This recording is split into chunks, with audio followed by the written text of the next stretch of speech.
Nətərdir işte aynı. Gözəl yerlərdə səni, gör nə hündürlükdə səni. Gör. Gələcəksən bir də tura. İnşallah, inşallah. Ya işin nizami. Canlar çıxsa da çıxacaq. Elə. Canlar çıxsa da bu yolu çıxacağıq. Az qalıb. Bizim bugünkü zirvəmiz az qalıb. Yavaş-yavaş çıxırıq. Səngər yaylağına. Oy. Hava bürkü deyil deyə istidir. Amma həm də acıq. Acıq. Oy. Suyu da götürmək zulumdur. Bir şey itirmişəm. Getdik. Getdik yəni bir intervyu ver görüm. İntervyu ver. Bak niye bu boyda ara verirsin? Niye bu boyda ara verirsin ki sen?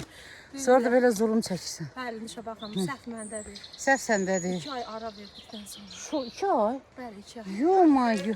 2 ay ara. Narahat olma da çatmışıq gəri. Biz qeybət qırırıq burada.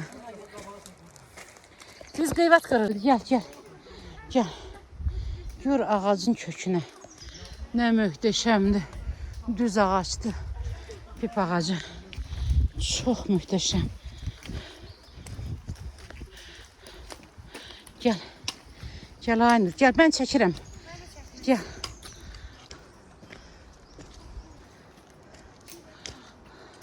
Buradan qaydacaq. Qaydanda səncə icazə ver bu daşın üstünə. Az biz o daşa çıxsaq daş aşar. Orada oturmaq, aşağıdan biri çəksin. Güya ki biz qayada oturaq. Mən Şəkər qaydanda olsa buradan keçəcəyik. Mən səni çəkərəm. Qorxuram o daş üstümə düşə sonra. Gəl.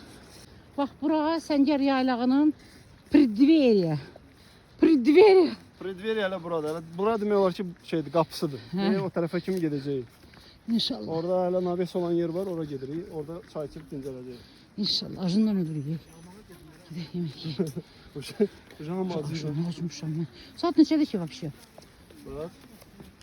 Elmə telefon saat. 13.06. Hə də o jabet vaxtıdır. Mən saat 14-də yeyirəm. Da.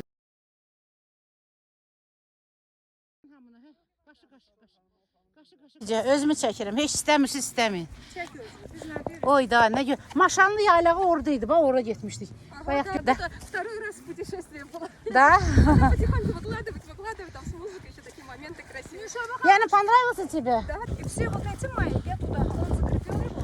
И все, что вот у меня бывает такое, я все туда пишу.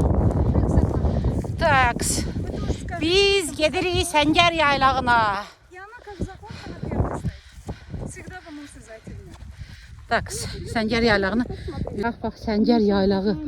Uy